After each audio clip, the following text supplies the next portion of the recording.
নমস্কাৰ নিউজ নাওৰ সমূহ দৰ্শকক স্বাগতম জনাই ষ্টুডিঅ'ত মই অনুপম বৰা চাওঁ আহক কি আছে আজি আমাৰ সংবাদত যোৰহাট চিকিৎসা মহাবিদ্যালয়লৈ চিকিৎসা সামগ্ৰী প্ৰদান কৰি উৎকৃষ্ট নিদৰ্শন দাঙি ধৰিলে শিলিখা চাহ বাগিচা কৰ্তৃপক্ষই নিউজ নাওৰ এক ৰিপৰ্ট যোৰহাট চিকিৎসা মহাবিদ্যালয়লৈ চিকিৎসা সামগ্ৰী প্ৰদান কৰি এক উৎকৃষ্ট নিদৰ্শন দাঙি ধৰিলে শিলিখা চাহ বাগিচা কৰ্তৃপক্ষই উল্লেখযোগ্য যে মৰয়নী শিলিখা চাহ বাগিচাৰ জনকল্যাণমূলক আঁচনিৰ অংশৰূপে বাগিচাখনে যোৰহাট চিকিৎসা মহাবিদ্যালয়লৈ একাধিক চিকিৎসা সামগ্ৰী আগবঢ়ায় বাগিচাখনৰ মহাপ্ৰবন্ধক তথা মুখ্য কাৰ্যবাহী বিষয়া কাৰ্তিক নাৰায়ণ সিঙে এটা ইচিজি মেচিন এটা সিৰিঞ্জ ষ্টেলাইজাৰৰ উপৰিও অন্যান্য চিকিৎসা সামগ্ৰী আগবঢ়ায় চিকিৎসা মহাবিদ্যালয়ৰ অধ্যক্ষ আৰু অধীক্ষকৰ হাতত বাগিচাখনৰ কৰ্তৃপক্ষই সামগ্ৰীসমূহ প্ৰদান কৰে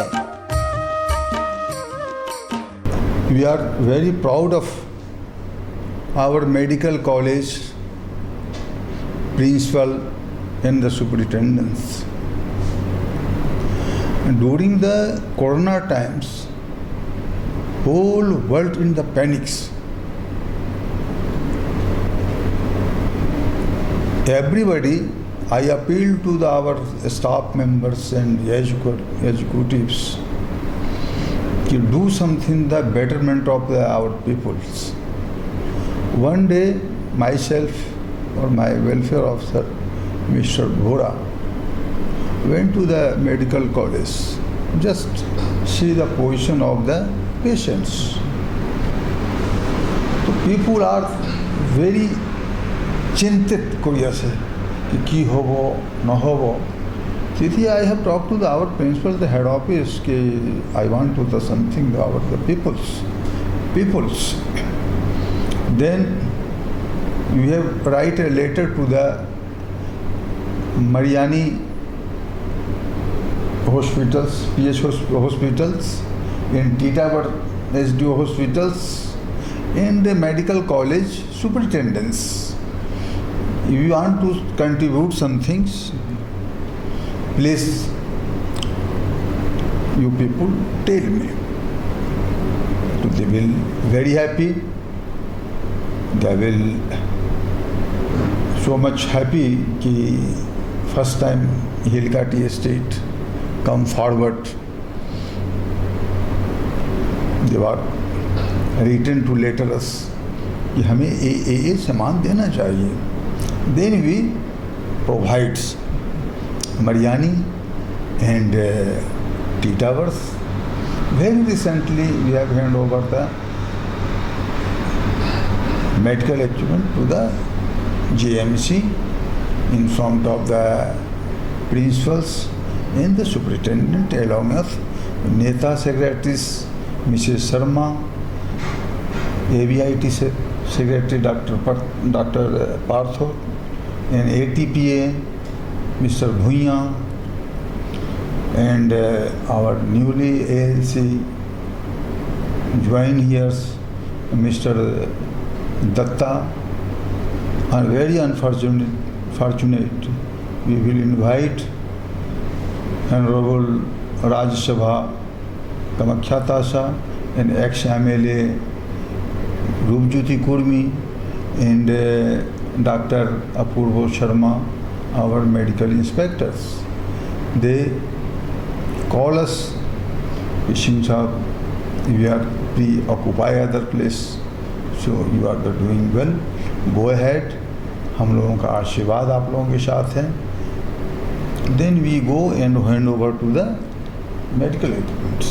বাগিচাখনৰ মহাপ্ৰবন্ধকৰ উপৰিও ভাৰতীয় চাহ সন্থাৰ অসম শাখাৰ 2 নং মণ্ডলৰ সম্পাদক পাৰ্থপ্ৰতিম শৰ্মা অসম চাহ খেতিয়ক সন্থাৰ সম্পাদক অনুজ ভূঞা উত্তৰ পূৰ্বাঞ্চল চাহ সন্থাৰ সম্পাদক মণিকা শৰ্মা সহকাৰী শ্ৰম আয়ুক্ত জগত জীৱন দত্ত অসম চাহ কৰ্মচাৰী সংঘ মৰিয়নীৰ উপশাখাৰ সম্পাদক সমীৰণ গগৈ বাগিচাখনৰ বাণিজ্যিক পৰিচালক আশিষ দুবে পৰিচালক বিজয় কুমাৰ সিং জনকল্যাণ বিষয়া অভিজিৎ বৰাও চিকিৎসা সামগ্ৰী প্ৰদান অনুষ্ঠানত উপস্থিত থাকে ইয়াৰ উপৰিও বাগিচাখনৰ পৰা বিভিন্ন জনকল্যাণমূলক কাম কাজত জড়িত হৈ মানৱতাৰ এক উৎকৃষ্ট নিদৰ্শন দাঙি ধৰিছে উল্লেখযোগ্য যে ভাদ মাহত প্ৰতিটো নামঘৰতে বাগিচা কৰ্তৃপক্ষই চাহপাত শ্ৰেণীৰ লগতে মিঠাতেল প্ৰদান কৰি এক ধৰ্মীয় অনুভৱ জাগি তুলিবলৈ সক্ষম হৈছে।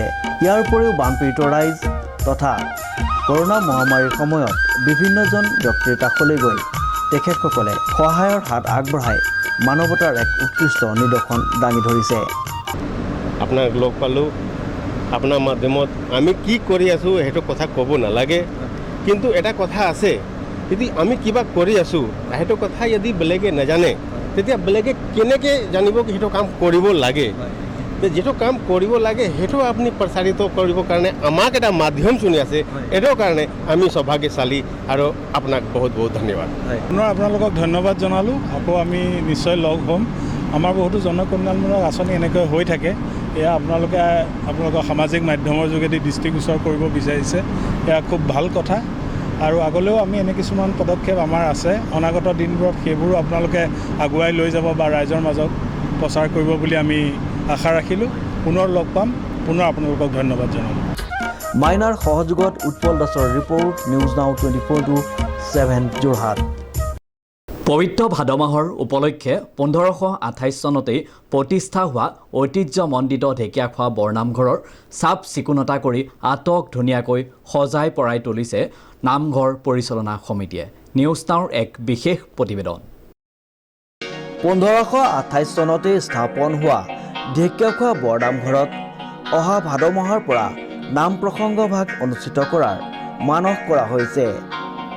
আজিৰ পৰা সমগ্ৰ নামঘৰৰ চৌহদ ভাগ নামঘৰ পৰিচালনা সমিতিয়ে চাফ চিকুণ কৰি আটক ধুনীয়াকৈ সজাই পৰাই তোলাৰ ব্যৱস্থা গ্ৰহণ কৰিছে। সমূহ ভক্তপ্ৰাণ ৰাইজৰ উপস্থিতি উদ্যোক্তাসকলে কামনা কৰিছে। যাতে আমি সকলো অসমবাসী ভাৰতবাসীক আমি কৰোণা মহামাৰী সংক্ৰমণৰ পৰা ৰক্ষা পাবৰ বাবে ঢেকীয়াখোৱা বৰনামঘৰৰ অক্ষয় বন্তিত হোৱাৰ আশীৰ্বাদ প্ৰদান কৰা হ'ল। আমাৰ এই মহাপুৰুষজনাই প্ৰতিষ্ঠা কৰা ঢেকীয়াখোৱা বৰনামঘৰৰ পবিত্ৰ ভাদ মাহত 4 প্ৰসঙীয়া পালনাম মহোৎসৱ হয়। এই জাতি ধৰ্ম বৰ্ণ ভাষা নিৰ্বিশেষে হয়। সেয়েহে আমাৰ বৰ্তমান ক'ভিড চলি আছে, প্ৰশাসনৰ যি ক'ভিড প্ৰট'কল মানি আমি কাম কৰি আছোঁ। আশা ৰাখিছোঁ আমি এই পালনাম ভাগি অনুষ্ঠিতকৈ হ'লেও আমি অনুষ্ঠিত কৰিব লাগিব।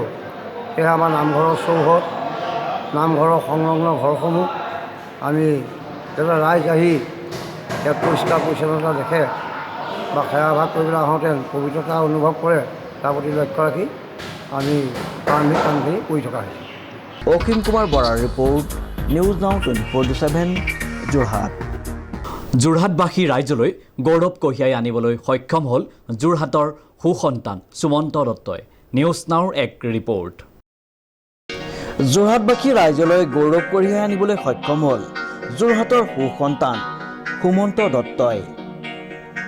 উল্লেখযোগ্য যে যোৰহাটৰ খেলপথাৰত খেলৰ অ আ ক খ শিকি আজি আন্তঃৰাষ্ট্ৰীয় সন্মান বুটলিবলৈ সক্ষম হৈছে। লগতে যোৰহাটত স্কুল শিক্ষা আৰম্ভ কৰি ফুটবল ৰেফাৰী হৈ খেল জগতত এটা চিনাকি নাম হৈ পৰে সুমন্ত দত্ত। যোৰহাটৰ পৰা ইণ্ডিয়ান প্ৰিমিয়াৰ ছুপাৰ লীগত 4 বছৰ ধৰি কাম কৰি আহিছে এই ফুটবল দুৰন্ত ফুটবল খেলুৱৈজনে। ৰাষ্ট্ৰীয় আন্তঃৰাষ্ট্ৰীয় খেল জগতৰ পৰা ৰেফাৰীৰ নেতৃত্ব দি অসমলৈ সুনাম কঢ়িয়াই আনিবলৈ সক্ষম হৈছে বিশিষ্ট খেলুৱৈগৰাকী।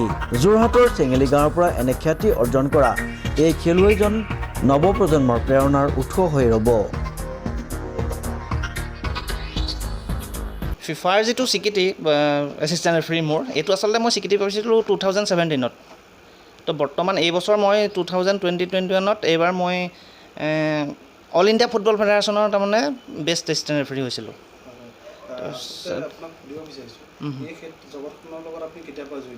মই প্ৰথমতে জড়িত হৈছিলোঁ যোৰহাট জিলা ক্ৰীড়া সন্থাৰ যোগেদিয়ে 2002 চনতে। তাৰপিছত অলপ মোৰ গেপ পৰিলে, তাৰপিছত মই 3 বছৰমান পিছত 2005 চনৰ পৰা মই কণ্টিনিউ কৰিছিলোঁ। আৰু কৃতজ্ঞতা চিধাচিধি জনাবলৈ গ'লে মোৰ শিক্ষাগুৰু আছিলে এইখিনিতে ৰঞ্জন দত্ত বুলি কয়। তেখেতে মোক সেই পৰীক্ষা দিবলৈ অলপ উৎসাহ যোগাইছিলে। তাৰপিছত মোৰ দাদাও হেমন্ত দত্ত জে পি কলেজত কৰ্মচাৰী, তেওঁলোকৰ পৰাই মই উৎসাহ পাইছিলোঁ। লগতে আমাৰ তেতিয়া ছেক্ৰেটেৰী আছিলে যোৰহাট জিলা ক্ৰীড়া সন্থাৰ অমল বৰুৱা ছাৰ, অমল বৰুৱা ছাৰৰ পৰা মই অলপ উৎসাহ পাইছিলোঁ। নৱপ্ৰজন্ম আচলতে আমাৰ অসমত এতিয়া এনেকুৱা হৈছে বহুতে ৰেফাৰিংটো আচলতে প্ৰফেচনেলি লোৱা নাই। তো মই সেইসকলক আহ্বান জনাম যে এতিয়া বহুতে সেইটো কৰিবলৈ কিছুমানে বেয়া পায় ধৰক, হয় কিছুমান ফিজিকেল ফিটনেছৰ প্ৰব্লেম থাকে বা অন্য কিবা ঘৰুৱা সমস্যা থাকে। তো মই তেখেতসকলক আহ্বান জনাম যে তেখেতসকলে আগবাঢ়ি আহি যে ৰেফাৰিংটোতো এটা প্ৰফেশ্যন হিচাপে লৈ আগবাঢ়ি যাব পাৰি, মই সেইটোৱে আৰু আশা কৰিম। অনুপম বৰাৰ ৰিপৰ্ট, নিউজ নাও 24/7 যোৰহাট। যোৰহাটৰ সচেতন যুৱ আৰু চুতীয়া ছাত্ৰ সন্থাই অসম মিজোৰাম সীমান্তত ভূমি বিবাদত শ্বহীদ হোৱা 6গৰাকী আৰক্ষী জোৱানলৈ জনাই একাজলি শ্ৰদ্ধাঞ্জলি। নিউজ নাওৰ এক ৰিপৰ্ট। যোৰহাটৰ সচেতন যুৱ আৰু চুতীয়া ছাত্ৰ সন্থাই অসম মিজোৰাম সীমান্তত ভূমি বিবাদত শ্বহীদ হোৱা 6গৰাকী আৰক্ষী জোৱানলৈ জনাই একাজলি শ্ৰদ্ধাঞ্জলি।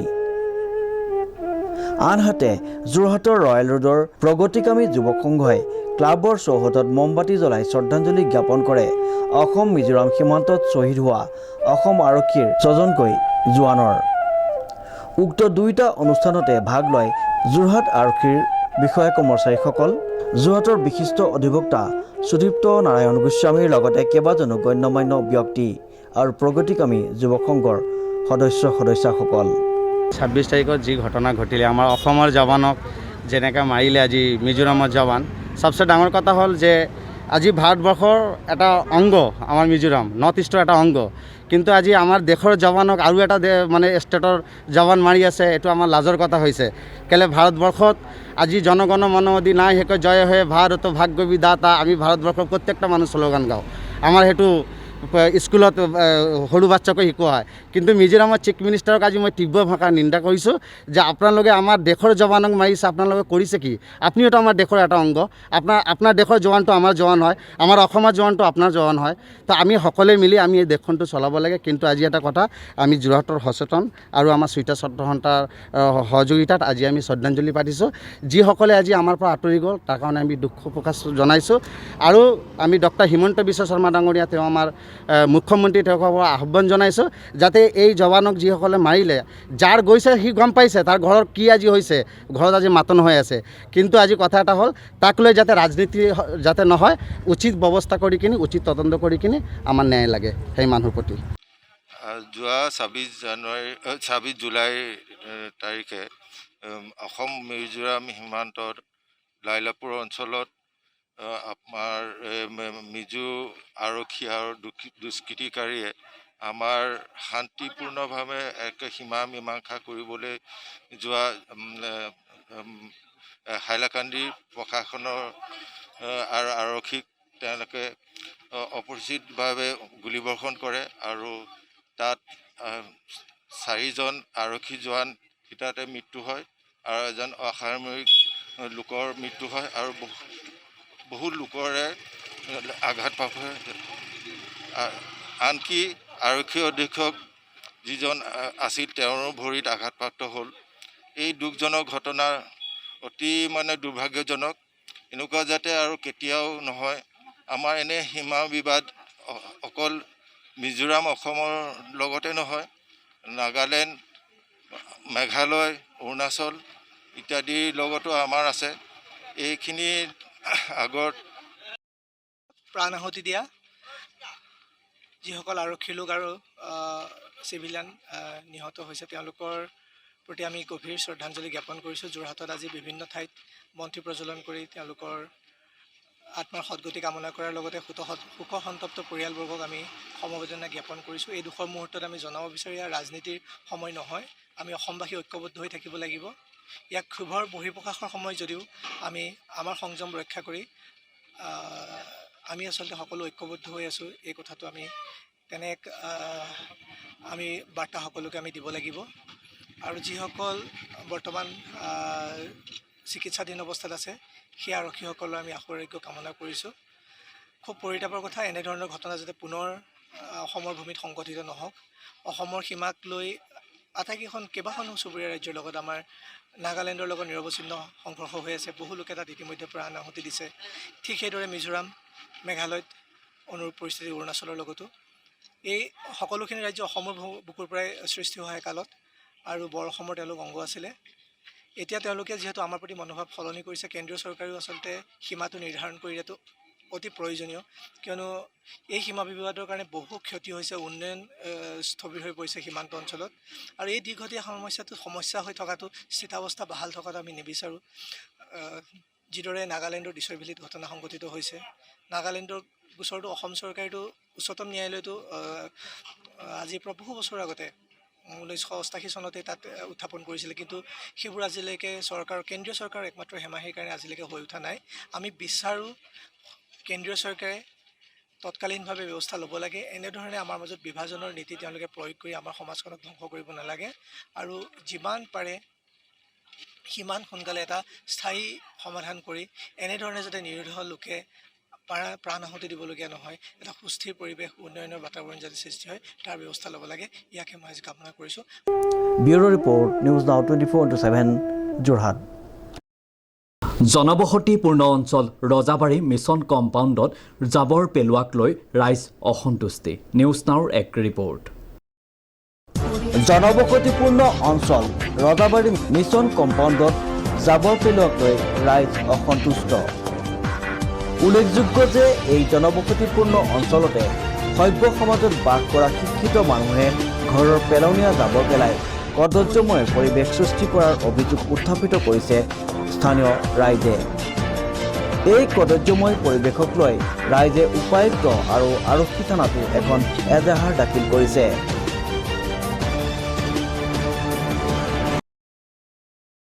ক'বলৈতো মোৰ লাজেই লাগিছে, কাৰণ আমিতো মানুহ হয়। মানুহে এনেকুৱা পৰিৱেশ কৰি পেলাইছে আজি, যে এইখন আমাৰ ঘৰ, আমি থকা জেগা, আমাৰ গাঁও, আমি থকা জেগাত এনেকুৱা এটা পৰিৱেশ হৈ গৈছে, য'ত নেকি আজি আপুনি এইটো মই ক'ভিডৰ কাৰণে পিন্ধি থকা নাই, এইটো মই গেলা গোন্ধৰ কাৰণে পিন্ধি আছোঁ। মই ইমান মানুহক আমি সকলোৱে চবকে ৰিকুৱেষ্ট কৰোঁ, দাদা ইয়াত জাবৰ নেপেলাব, ইয়াত মানুহ থাকে, যি জাবৰ আছে আপোনালোকে ঘৰত জ্বলাই দিয়ক বা আপোনালোকে ব্যৱস্থা এটা কৰি লওক। মানুহে নুশুনে, আমাক ইনফেক্ট দম দি পিনি গালি পাৰি তেওঁবিলাকে ইয়াত জাবৰ পেলাবই।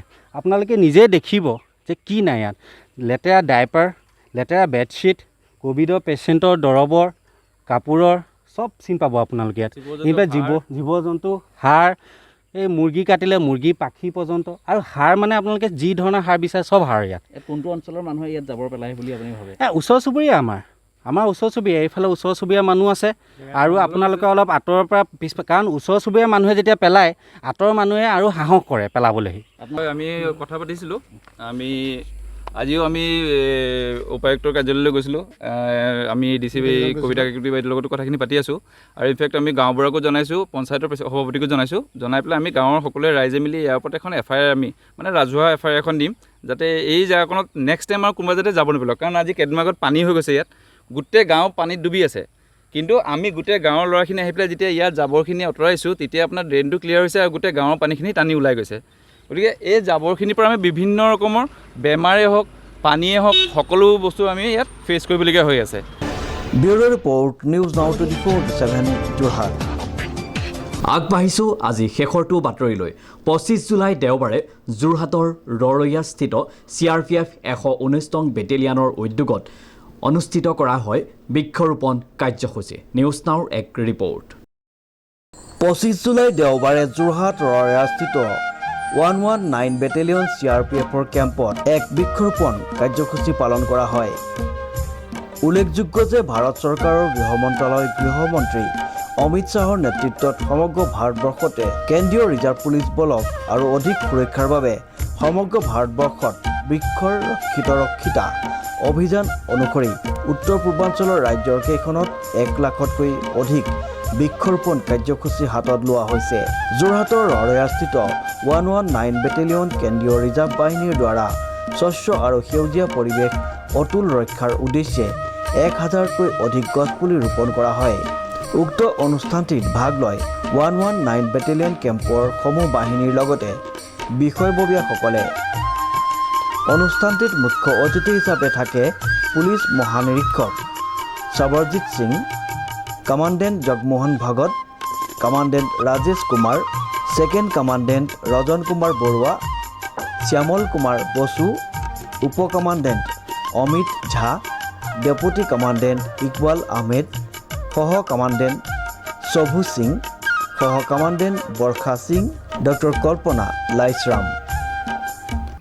आज का दिन 25 जुलाई हमारी पूरी पुलिस फोर्सेस के लिए एक बहुत ही महत्वपूर्ण दिन है, क्योंकि आज का दिन मुकर्रर हुआ है कि हम सभी ने मिलके वृक्षारोपण जो है अभियान चलाना है, जो हम चला रहे हैं। और हमको भारत सरकार की तरफ से आदेश हुआ था कि 1 लाख पौधा लगाना है, और हम आज 1 लाख पौधा से भी ज़्यादा जो है पौधा लगा चुके हैं। और हमने अपने जितने भी सबॉर्डिनेट ऑफिस हैं उनको भी डायरेक्शन दी है कि आज के दिन दिए हुए टारगेट से ज़्यादा ही पौधा लगाना है, कम नहीं लगाना है, क्योंकि आज की देश की स्थिति को देखते हुए और प्रदूषण जो एक बहुत ही ख़तरनाक जो है हम सब के लिए बना हुआ है, हमने उसको हराना है और ज़्यादा से ज़्यादा पेड़ लगा के जो है भारत को और धरती को बचाना है। Thank you. অনুপম বৰাৰ report, news now 24/7 Jorhat. News নাওৰ বাতৰি আজিলৈ ইমানেই। বিভিন্ন বা বাতৰি আৰু অনুষ্ঠানৰ বাবে চাই থাকক নিউজ নাও 24/7। ধন্যবাদ।